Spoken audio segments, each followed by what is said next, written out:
But the most important step in this entire makeup routine is moisturizer. You have to moisturize your face. As soon as you wash your face, you have a clean face, you need to moisturize. And the one that I use is the Aveeno Positively Radiant Daily Moisturizer with SPF 15. So the next thing that you need is called a primer. This primer is what is going to help your makeup last long, number one. Number two, it's going to act as a barrier between your skin and the makeup and the, number of products you're going to put on your face. Also, it helps you how? If you have oily skin and you get a mattifying primer, it will keep the sweat away for quite a while. If you have dry skin and you use a moisturizing primer, it will give you that glow. Your skin will be close to normal.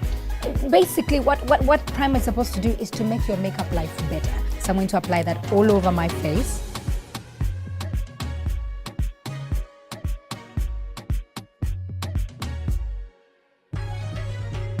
Please do not do it so hard, like you will cause micro exfoliation and that might cause a breakout. So let's just do it gently, okay?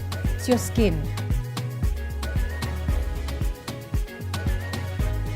Now for those who have combination skin, what you can do is this. If you are oily in the T-zone, only put the mattifying primer in the T-zone and then put maybe another primer that is meant for normal skin around the perimeters of your face, so that it helps to control the oils in the areas that you sweat a lot.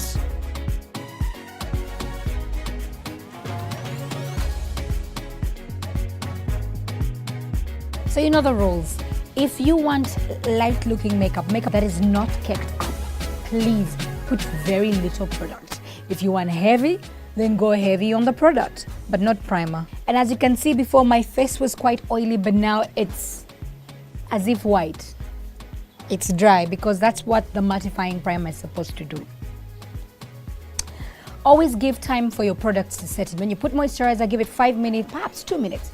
Let it settle into the skin, also with primer. So while the primer is settling into my skin, I'm going to move on to the eyes.